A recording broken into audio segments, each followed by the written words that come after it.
Good day. You probably now should ask, why do all the media, all these people, they have all this agenda, these things, why do they lie? Okay. And you are really fooled by it. Okay. The worst proverb, in my opinion, is the one that says the ends justify the means. Now, surprisingly, this is in almost every culture and every language, which means, depending on your goal, you can do whatever you need to do, whether it's illegal, forbidden, whatever, in order to reach your goal. That's why they lie.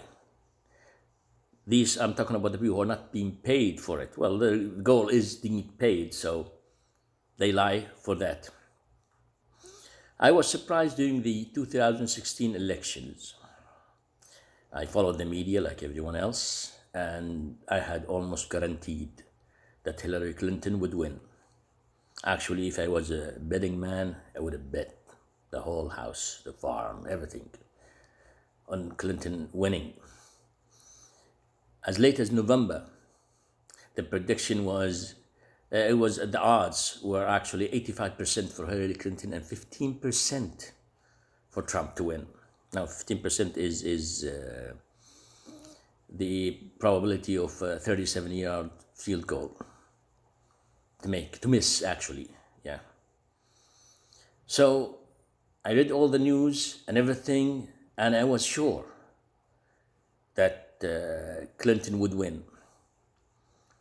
And then I looked back again, and I said, after the election finished, why did they come to that conclusion? I usually weigh things around and everything. Almost all stations in the United States, except maybe Fox News, and a little small stations, radio stations, another thing that were not going, but I always thought that they were more towards just wishful thinking, because I was during the Clinton era. These stations were always attacking Clinton the whole time, and her husband, that is, Bill Clinton.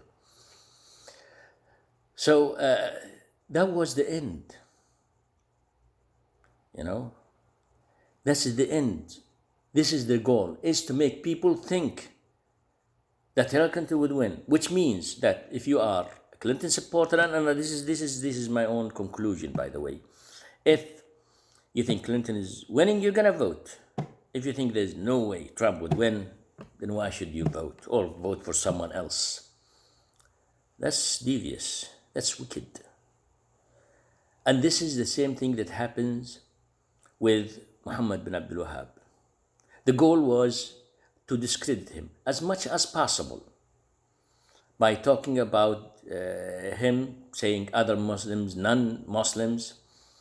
And as I said, that in none of his books he ever called anybody non-Muslims. There was a scholar, a Saudi Arabian scholar. He is not a descendant of Muhammad bin Abdulwahhab. His name was Bin Baz, late Bin Baz, And he was told once that they know that he is from the teachings of Hanbali, and read Abdulwahhab books and everything. And they told him that Gaddafi says that we should change in the Quran, because in the Quran it says, God says to Muhammad, say God is one. Say, and Gaddafi said there is no need to say. Just start with the surah saying God is one, God, and all these things. And Bin Baz said right away that any person who believes in that the Quran is not completely correct is an unbeliever. So a journalist said, so you're saying that Gaddafi is an unbeliever? He said, no, I did not say that. He said, but you say that anyone? I said, yes, anyone that thinks the Quran is not, and that they want to change the Quran in any way they see fit, whatever, is an unbeliever, because it's a message from God. It's the words of God in the Quran. Said, so Gaddafi is an unbeliever. I said, no, I never said that. That's the thing, is you never say to such a person by name, according to Muhammad Abdulwahhab also, that he's an unbeliever. Because there is a hadith about Prophet Muhammad, is that if a Muslim calls another Muslim, regardless of how religious that person is or how unreligious that person is, but he's by name is a Muslim, if you call him is an unbeliever, then one of them will be punished. One of them will be an unbeliever. So you never say it to anyone unless you know that they are non-believers. And this was the end, that other stations have for this. During Abdul Nasser time, there was a lot of Jamal Abdel Nasser of Egypt. There was a lot of things between them and Saudi Arabia. There was a Yemen war. There is other things. So they were at that time. I don't know. They are not now, but they were at that time the best media in the all of the Arab world. They had the best newspapers, the most global. They were the largest population of the Arab world. It still is actually over 100 million now.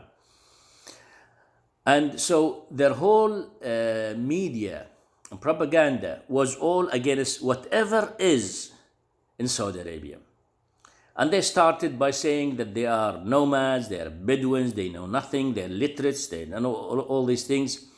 And they can't read and write, and that the religion is bad religion. It tells everybody, non-Muslim, if they are not the same way they are. And he's taking it from the Muslim Brotherhood that really were his enemies, in Saudi Arabia, because at that time the Brotherhood was his enemies. They went to Saudi Arabia for refugee, to stay in Saudi Arabia, because Saudi Arabia was the enemy of Egypt at that time, and they were there. And the Muslim Brotherhood, started by Hassan al-Banna in 1926, I think. But in the 1950s and 1960s, there was Sayyid Qutb, and Sayyid Qutb was the first one, actually, to say, and in writing also, that he can say that a whole government, the leaders, the president of Egypt at that time, is an unbeliever. And that the society also are non-believers. And he said also that they should, fighting violence becomes important, and violence become a must in order to fight the enemies of God, Of course, this is now seen. A lot of people think that this is only in Islam. Actually, it's almost in every religion, You find people in every religion picking up something, from the religion that the radicals use, also the enemies of that religion use. It is actually the same things, You don't look at this. Now, the radicals who use this, they use verses of the Quran that were not meant for these days. It was supposed to be against a specific situation during the conquering of Mecca, during the first war, battle actually, not war, battle with the Quraysh, the verses of the Quran specifically says about that. Now they use this thing here, and they make it on others that are nowadays. They use nowadays, and this is what it says. That's why I hate this proverb that says the ends justifies the means. Do you would you let go of your principles because your goal cannot be achieved with your principles? You have to break your principles. You have to be dishonest to it. No. I think you should forget about your goal if the only way to achieve it is to break your principles, is to do things that are illegal, things that you shouldn't do, things that you don't believe in. This is the meaning. This is why at the beginnings I kept saying that you are responsible for what is there. Now, I knew what's for the reason for this, attacks, unfair attacks. So if somebody lies to you, He has a goal. People don't like to lie, actually. I believe people don't like to lie. So when they lie, that means they are trying to get something they shouldn't get by another way that should be different. I hope you get my meaning. Maybe I wasn't able to explain it as well as I should. But a person without principles, I don't know. I wouldn't still be a person, I guess, because living and kicking, but I wouldn't trust them. I wouldn't be near them, and I wouldn't. I don't know. I would help them if they are hungry. That's all. Nothing else. Peace, my friends.